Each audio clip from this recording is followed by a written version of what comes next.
Hey everybody, it's 9 o'clock and 9 o'clock is with me, Father Warner. I'm recording this one from Goa and I must tell you, this room is not air conditioned. So in a few moments, you're going to see me sweat because Goa is right now 34 degrees and it's super hot. But we are in Wednesday of the third week of Easter. We are in John chapter 6, verse 35 to 40.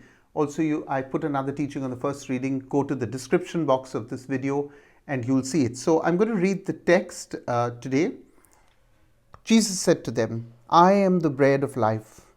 Whoever comes to me will never be hungry, and whoever believes in me will never be thirsty. But I said to you that you have seen me, and yet you do not believe. Everything that the Father gives me will come to me, and anyone who comes to me I will never drive away. For I have come down from heaven, not to do my own will, but the will of him who sent me. And this is the will of him who sent me, that I should lose nothing of all that he has given me, but raise it on the last day. This is indeed the will of my Father, that all who have seen the Son and believe in him may have eternal life, and I will raise them up on the last day. The Gospel of the Lord. Now, the Gospel so far has narrated how Jesus headed to Capernaum. Capernaum, if you remember, was his de facto headquarters in Galilee.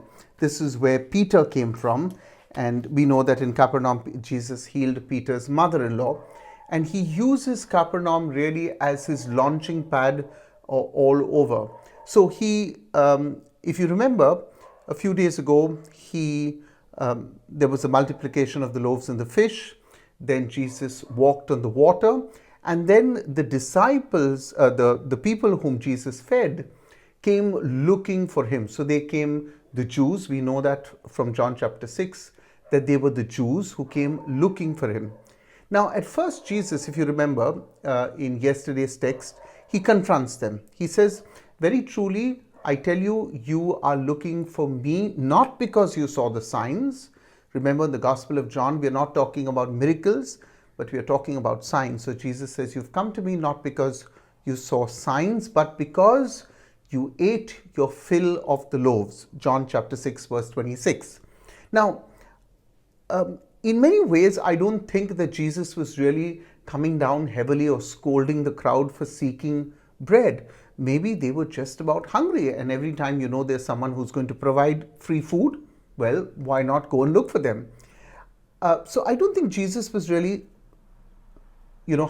getting angry with them. I think what it was is that he was disappointed that the crowd did not expect more, not more bread, but something more.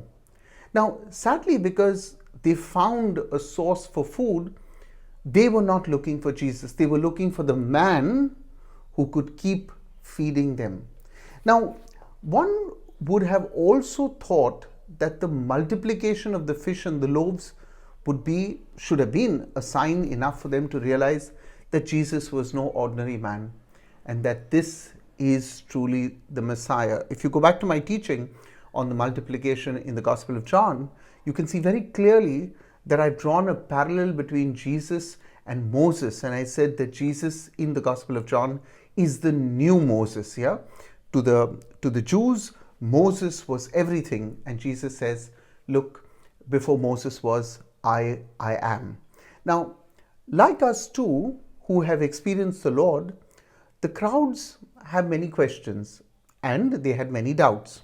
So you will see in John chapter 6, they say, when did you come here? They ask, what must we do to perform the works of God? What sign will you give us?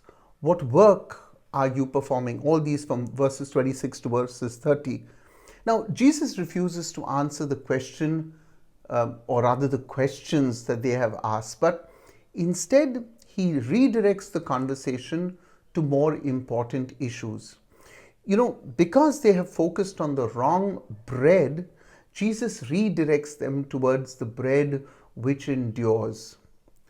Then they ask Jesus to perform a sign, like Moses did when God provided the Israelites with miraculous food in the desert. Now, it seems strange for the Jews to ask for a sign, considering that Jesus has just performed a sign like the one that they had demanded. Jesus was offering them what they needed. They were focused on what they wanted, and that's the problem even with us. You know, very often we lose sight of what we ought to get from God. Now, it's very nice to see that Jesus does not give up on these disbelieving crowds who want their kind of answers. Jesus answers with a different kind of information. See, he seizes the opportunity once again to teach. And this is what Jesus and all of us should do. In the midst of people's doubts, we shouldn't get irritated and upset, but rather use that as an opportunity to teach again. And so Jesus teaches again. And Jesus uses the bread that filled their stomachs to become the primary extended metaphor in order to stretch now their understanding. Look, Jesus wants to take them from the bread that fills their stomach to him who is the bread of life. And you'll see this constantly in the days to come. It's called the bread of life discourse. Now, think about it. You know, we have a God who never tires of us, never tires of the questions we have and how often we question him. We have a God who bears our iniquities and carries our sorrows. From the prophet Isaiah, those words are taken. The question really is, how long will we keep trying God's patience?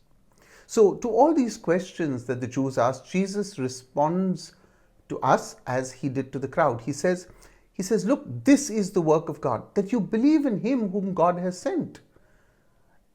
To believe in the Gospel of John is to trust that God is doing something new, that human created conditions and circumstances cannot undermine, it cannot negate. To believe is to submit everything, even our highest stake issues, to God's saving work in Jesus. To believe is not so much what we do as being open to what God is doing. And yet we know from today's gospel that Jesus is aware that the Jews do not believe in him. He says it quite plainly. Today Jesus declares, he says, I am the bread of life. Whoever comes to me will never be hungry, and whoever believes in me will never thirst. You see, Jesus is very clear. It is he who sustains life. He does not sustain bread in our lives. Yeah, he sustains life, not just the need of bread in our lives. And because he sustains life, he will declare in verse 39, and I will raise them up on the last day. My dear friends, Jesus is the gift of the Father, a gift that he wants everyone to truly embrace. It is not God who drives us away. It is we who reject the gift of God, and that is Jesus. Today I want to wish my dear friend Jacinta Murthy a very, very happy birthday. She is a member of the Heritage Committee and a very valuable member of our museum in Goregaon. Happy birthday, Jacinta, more than anything else, for your friendship, for your love, so many years of it, ever since. It's been now 13 or 14 years that we've been such good friends, and I thank God for you. To everybody else, this is my first recording from Goa. It's not going to be the last. You're going to see much more of me from Goa. And I am in my little prayer room here in Goa. Yes, it's horribly hot because it's not air conditioned, but that will happen soon, God willing. I'll see you again tomorrow at 9 o'clock. 9 o'clock is with me, Father Warner.